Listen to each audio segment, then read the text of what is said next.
Election کا التوا، آئین پر حملہ، پاکستان فیصلہ کن موڑ پر پہنچ گیا۔ کون گارنٹی دے گا 8 اکتوبر کو بھی الیکشن ہوں گے یا نہیں؟ چیئرمین تحریک انصاف عمران خان کا سوال۔ الیکشن ملتوی ہونے پر حالات مزید بگڑنے کا خدشہ ظاہر کر دیا۔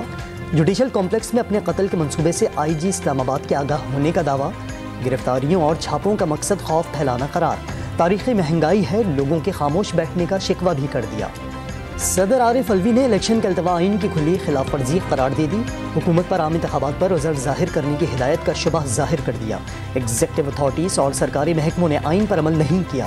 الیکشن کمیشن نے سپریم کورٹ کے حکم کی خلاف ورزی کی۔ وزیر اعظم وفاقی اور صوبائی حکومتوں کو الیکشن کمیشن سے تعاون کی ہدایت کریں، توہین عدالت سمیت دیگر پیچیدگیوں سے بچنے کی کوشش کریں، انسانی حقوق کی پامالی سے باز رہنے کی ہدایت کی جائے۔ عارف الوی کا وزیر اعظم کے نام خط۔ آرٹیکل 105 اور 112 کے تحت صدر کے عہدے سے بامعنی مشاورت نہ کرنا تشویشناک قرار دے دیا۔ وفاقی وزیر داخلہ رانا ثناء اللہ کا صدر مملکت کو آئینی دائرے میں رہنے اور عمران خان سے دہشت گردی کا جواب لینے کا مشورہ۔ عمران خان کے حکم پر ان کی کٹ پتلی نہ بنے۔ اس وقت انسانی حقوق کہاں تھے جب پولیس پر پیٹرول بم چلائے اور سیاسی مخالفین پر 15 کلو ہیروئن ڈال دی گئی تھی؟ وفاقی وزیر داخلہ کا سوال۔ گورنر خیبر پختونخوا نے بھی سیکیورٹی خدشات پر صوبے میں انتخابات کے لیے 8 اکتوبر کی تاریخ تجویز کر دی۔ الیکشن کمیشن کو خط لکھ کر آگاہ کر دیا۔ الیکشن کمیشن نے صدر عارف الوی کو انتخابات ملتوی کرنے کی وجوہات بتا دی۔ 8 اکتوبر کو انتخابات کا نوٹیفیکیشن بھی جاری۔ اسلام آباد میں درج 5 مقدمات میں عمران خان کی حفاظتی ضمانت میں 27 مارچ تک توسیع۔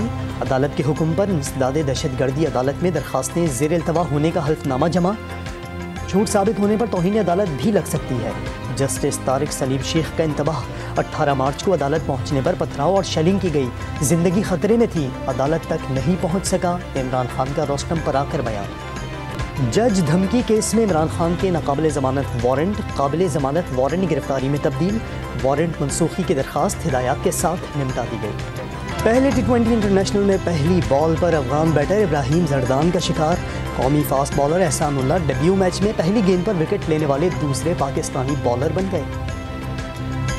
IMF کا سستے پیٹرول کی مجوزہ اسکیم پر اعتراض، اتفاق رائے تک معاہدے پر دستخط سے انکار، قرض کی اگلی قسط کے لیے نئی فرمائشیں آ گئیں، نویں جائزہ مذاکرات کی کامیابی کے لیے بیرونی مدد کی مالی یقین دہانیاں طلب، تباہ کن سیلاب کی وجہ سے سست معاشی شرح نمو، مہنگائی اور بڑی مالیاتی ضروریات جیسے چیلنجز کا سامنا۔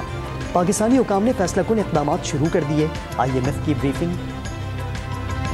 مشکل کی گھڑی میں چین مدد کو آ گیا، $2 ارب قرض کی وصولی 1 سال کے لیے مؤخر کر دی، رقم سیف ڈپازٹ کا حصہ ہوگی۔ پاکستان نے چین کے اقدام سے IMF کو آگاہ کر دیا۔ زر مبادلہ ذخائر میں مسلسل 8ویں ہفتے اضافہ، $10 ارب 13 کروڑ کی سطح پر پہنچ گئے۔ مشکلات جتنی بھی گھمبیر ہوں، وزیر اعظم کا جذبہ زیادہ بلند، انشاءاللہ پاکستان مشکلات سے نکلے گا۔ اعلانات کو حقیقت بنانے کے لیے میدان میں اترنے والے کو شہباز شریف کہتے ہیں، مریم نواز کا اظہار اعتماد۔ مفت آٹے کی فراہمی میں بدنظمی اور کئی اموات کے بعد وزیر اعظم ان ایکشن، شہباز شریف نے لاہور اور قصور میں آٹا مراکز کا دورہ کر کے شہریوں سے مسائل سنے۔ خیبر پختونخوا میں آٹے کی غیر منصفانہ تقسیم کی شکایات، مردان والے سراپا احتجاج بن گئے۔ مہنگائی کے جن نے بلندی کے نئے ریکارڈ بنا دیے، شرح 1.8% بڑھ کر 46.65 کی سطح کو چھو گئی۔ سالانہ بنیادوں پر پیاز 228، آٹا 120، گیس 108، ڈیزل 102% مہنگا ہو گیا۔ پچھلے ہفتے ٹماٹر 71، آلو 11.5، کیلے 11، چائے کی قیمت 7% بڑھ گئی۔ چکن، مرچ پاؤڈر، سرسوں کے تیل، لہسن اور دال چنا کی قیمت کم ہوئی۔ تحریک انصاف کے وفد کی یورپی یونین کے سفراء سے ملاقات، شاہ محمود قریشی اور اسد عمر نے مختلف ایشوز پر پارٹی موقف سے آگاہ کیا، سیاسی و معاشی صورتحال پر تفصیلی تبادلہ خیال۔ PTI کا عمران خان کی زندگی کو درپیش خطرات سے امریکی شہریوں کو آگاہ کرنے کا پروگرام، ایک اور لابنگ فرم کی 6 ماہ کے لیے خدمات حاصل کرنی، $8,000 سے زائد ماہانہ ادا کیے جائیں گے۔ فرم PTI کے رہنماؤں کی امریکی فیصلہ سازوں سے ملاقات کا انتظام بھی کرے گی۔ امریکہ پر حکومت گرانے کی سازش کا الزام لگانے والے آج اسی سے مدد مانگنے پر آمادہ، وزیر دفاع خواجہ آصف کا انسانی حقوق کے معاملے پر شیریں مزاری کے خط پر تبصرہ، واضح کر دیا عمران خان کی طرف سے مذاکرات کی باقاعدہ پیشکش موصول نہیں ہوئی، حکومت امن کے لیے مذاکرات پر تیار ہے۔ تحریک انصاف کے کئی رہنما اینٹی کرپشن پنجاب کے رڈار پر فاروق حبیب، عامر ڈوگر اور مراد راز سمیت متعدد رہنماؤں کو آج طلب کر لیا۔ سابق گورنر پنجاب عمر سرفراز چیمہ کل طلب، پی ٹی آئی رہنما پر غیر قانونی طور پر وراثت میں حق دلوانے کا الزام۔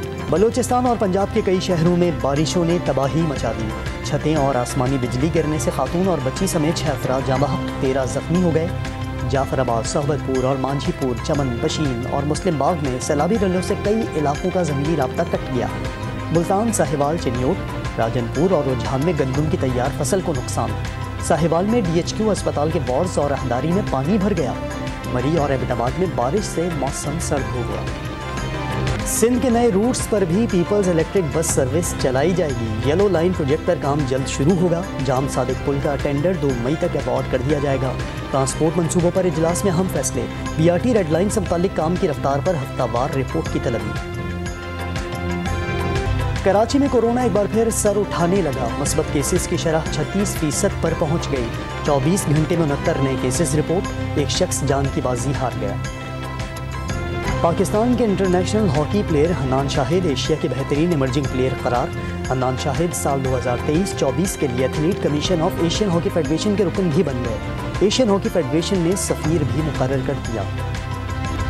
عالمی مالیاتی سختیاں ارب پتی افراد پر بھی بھاری، ایک سال میں 400 افراد ارب پتیوں کی فہرست سے خارج۔ ہیورون گلوبل ریچ لسٹ میں سے 229 چینی ارب پتی افراد کے نام بھی نکل گئے۔ علی بابا گروپ کے بانی جیک ما 34 میں سے 52ویں نمبر پر آ گئے۔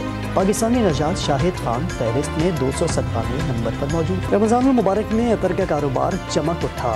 سعود فردوس اور عطر کعبہ خریداروں کے لیے کشش کا باعث۔ لاہور میں داتا دربار کے طرف خوشبو کی دکانوں پر رش بڑھ گیا۔